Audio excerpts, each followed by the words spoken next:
वो चंद्र ग्रहण का दिन था। सीनियर कॉन्वेंट स्कूल के सारे बच्चे भी चुपचाप क्लास के अंदर बैठे हुए थे।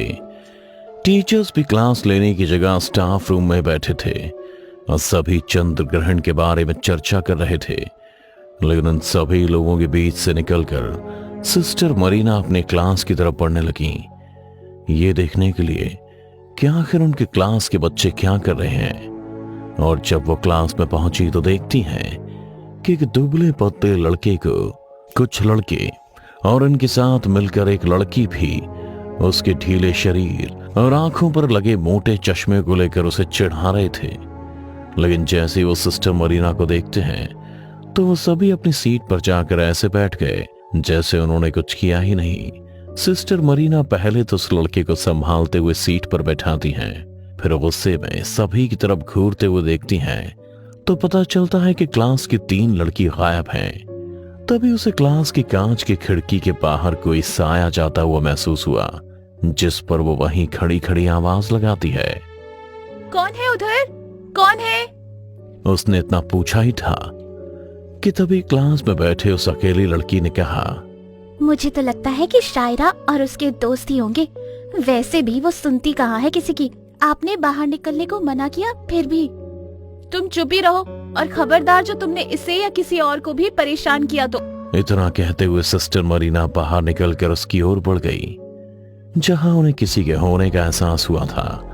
पर जब वो वहां पहुंची तो कोई था ही नहीं। फिर भी वो देखने के लिए आगे बढ़ती हैं उस गलियारे से जो स्कूल से लगे पुराने चर्च के पीछे जाती है। जैसे जैसे सिस्टर मरीना आगे बढ़ रही थी वैसे वैसे उनके कान में एक अजीब आवाज गूंजने लगी, जो धीरे धीरे साफ हो रही थी। और साफ होते होते उनके कान में गूंजने लगी किसी आत्मा को बुलाने की आवाज। जिमी, अगर तुम आसपास हो तो इशारा दो, हमसे बात करो। जिमी, तुम सुन रहे हो ना? इशारा दो। जैसे सिस्टर ने सुना तो धीमे से दीवार की ओर से झांक कर देखा ताकि वो समझ पाए कि चल क्या रहा है।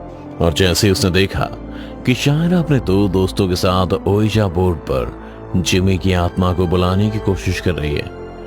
ये देखते ही सिस्टर मरीना घबरा गई और जोर से डांटते हुए कहा, ये क्या कर रहे हो तुम लोग? अभी के अभी अपने अपनी क्लासरूम में जाओ। मरीना को देखते ही शायरा की दोनों दोस्त वहां से सीधे क्लास की तरफ दौड़ पड़े। पर शायरा वहां से हिले भी नहीं, क्योंकि उसने देखा कि ओइजा बोर्ड पर कुछ हरकत हुई है। जिस शीशे के गिलास पर उंगली रख वो आत्मा को बुलाने की कोशिश कर रहे थे, वो अब अपने आप बोर्ड पर इधर से उधर खिसक रहा था और देखते ही देखते हवा में उड़ घूमने लगा। जैसे ही मरीना ने यह देखा उसने उस ओइजा बोर्ड को उठाया और जोर से जमीन पर दे मारा, जिससे वो कई टुकड़ों में टूट गया और हवा में घूम रहा गिलास भी चकनाचूर होकर नीचे आ गिरा। जिसके बाद सिस्टर मरीना ने शायरा का हाथ पकड़ा और उसे स्कूल के अंदर लेकर चली गई। इस हादसे के बाद शायरा बहुत शांत हो गई और उसकी आंखें सहमी हुई, ऐसे नीचे झुक गईं जैसे कि किसी का फरमान हो। इस हादसे के बाद वो बिल्कुल अकेली रहने लगी। क्लास में भी किसी से कोई बात नहीं करती और तो और घर में भी शांत रहने लगी।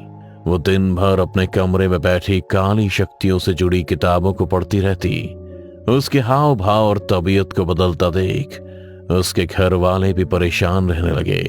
धीरे धीरे खुद शायरा की भी हालत खराब होने लगी थी।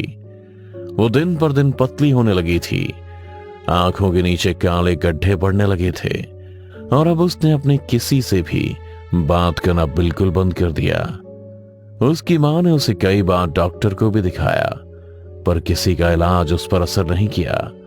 एक दिन शायरा की मां रात को अपने कमरे से बाहर निकली तो देखा कि उनके बच्चों के कमरे से अजीब आवाजें आ रही हैं। वो जैसे ही दरवाजे के पास पहुंची तो उसे अजीब ठंडक महसूस होने लगी और जैसे ही उसने दरवाजा हटाया तो देखा उसकी बेटी शायरा ने अपने छोटे भाई को जकड़ कुत्ते की तरह सूंघ रही है। उसके कान के पास जाकर किसी खूंखार जानवर की तरह गुर्रा रही है और वहीं उसका छोटा भाई डर के मारे दम साधे खड़ा था, मानो अगर उसने अपनी पलक भी झपकी तो उसका खेल खत्म। अपने बच्चे को मुसीबत में देख वो कमरे के अंदर गई और जोर से बोली, शायरा, तुम क्या कर रही हो अपने भाई के साथ?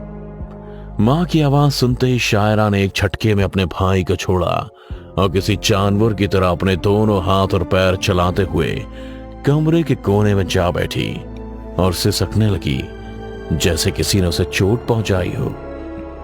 माँ ने पहले अपने बेटे को संभाला और फिर उसे कमरे से बाहर करने के बाद वो शायरा के पास गई, जो अभी भी डर के मारे कांप रही थी, सिसक रही थी, जिस पर उसकी माँ ने उससे कहा, क्या हुआ तुम्हें शायरा? ऐसे क्यों कर रही हो तुम? उसकी माँ ने इतना कहा ही था कि इतने में शायरा उस पर ऐसे चपटी जैसे कि वो कोई जानवर हो। उसके वार से बचने के लिए माँ ने भी उसे दूसरी तरफ खींचते हुए जोर से तमाचा जड़ दिया और चिल्लाते हुए बोली, हो क्या गया है तुम्हें? क्यों जानवर बनती जा रही हो? शायरा ने अपनी माँ के सवाल का कोई जवाब नहीं दिया और वो थरथराने लगी जैसे उसे बहुत ठंड लग रही हो। डरते हुए ही सही, पर उसकी माँ फिर से उसके पास गई और जैसे ही उसे छुआ तो देखा कि उसका शरीर किसी लाश की तरह ठंडा पड़ा हुआ है और शायरा का कांपना भी धीरे धीरे बढ़ ही रहा है। जिसके बाद वो उसे तुरंत हॉस्पिटल लेकर भागी और डॉक्टर शायरा के इलाज में लग गए। इधर धीरे धीरे उसके बीमार होने की खबर भी हर जगह फैल गई और जब बात सिस्टर मरीना को पता चली तो वह समझ गई कि यह बीमारी नहीं बल्कि ओइजा बोर्ड से निकलने वाली काली शक्तियों का नतीजा है। इसलिए वो सीधे हॉस्पिटल पहुंची शायरा की मां के पास और उसे शायरा और ओइजा बोर्ड से जुड़ी सारी बातें बताई कि कैसे शायरा अपने मरे हुए दोस्त की आत्मा से बात करने के लिए ओइजा बोर्ड का सहारा लेती थी।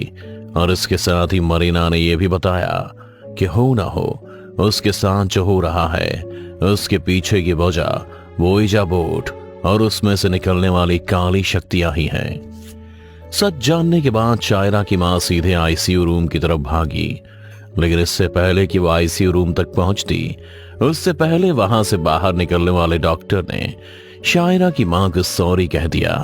साथ ही ये भी कि उन्हें समझ ही नहीं आया कि शायरा के साथ असल में हुआ क्या और अचानक से क्यों दम तोड़ दिया। पर सिस्टर मरीना को सब समझ आ रहा था। उसने वक्त की नजाकत को समझते हुए शायरा की मां को संभाला और फिर शायरा की बॉडी को वहां से ले गई। शायरा का फ्यूनरल भी हो चुका था, पर शायरा की मां को यह विश्वास ही नहीं हो रहा था कि शायरा अब उनके बीच नहीं है।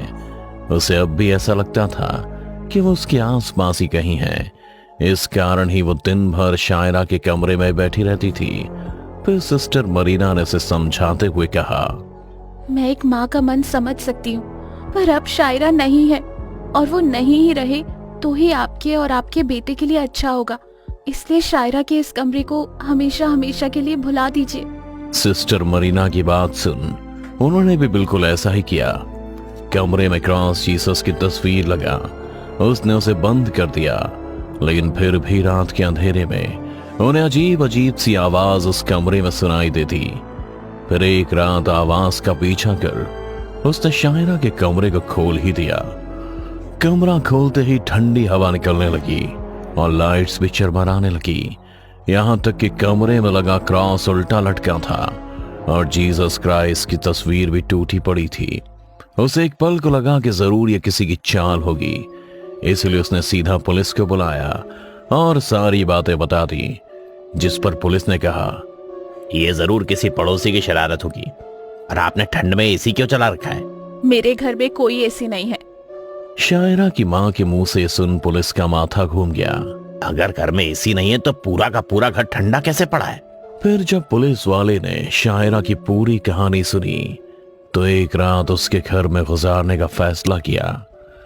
पूरी रात उस पुलिस वाले के कान में शायरा की चीखने की आवाज गूंज रही थी और कमरे की सारी चीजें हवा में उड़ रही थीं। और तो और वो खुद बेड से हिल भी नहीं पा रहा था। उसे ऐसा लग रहा था कि कोई उसकी छाती पर बैठ उसके सामने चीख रहा है, जिसकी आवाज इतनी तेज होती गई कि धीरे धीरे उसके कान और फिर उसकी आंखों से खून आने लगा था। इस दर्द को ना बर्दाश्त कर पाने की वजह से वो कब बेहोश हो गया उसे पता ही नहीं चला।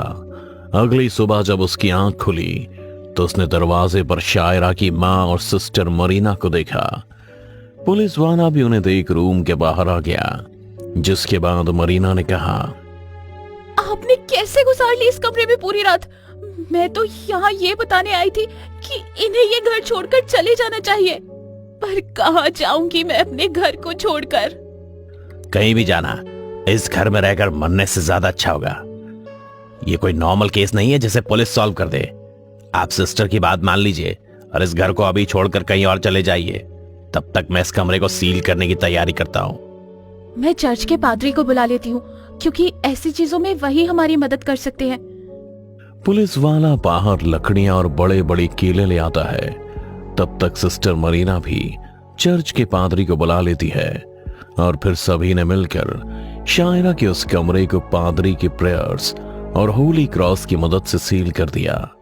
जिसके बाद शायरा और उसके साथ न जाने और भी कितनी सारी आत्माओं की चीखें उस कमरे में सुनाई देने लगी, जिसके डर से शायरा की मां भी अपने बेटे को ले इस घर को छोड़ हमेशा के लिए कहीं दूर चली जाती है, बिना पीछे देखे कि अब इस घर का क्या होगा, जहां ना जाने उनकी जिंदगी की कितनी ही यादें हैं और शायद शायरा भी। हेलो, कौन? बताइए, मैं कैसे मदद कर सकती हूँ आपकी? हमें आपका बंगला रेंट पर चाहिए फिल्म शूटिंग के लिए। कीमत मुंह मांगी मिलेगी, मना मत कीजिएगा। ओके,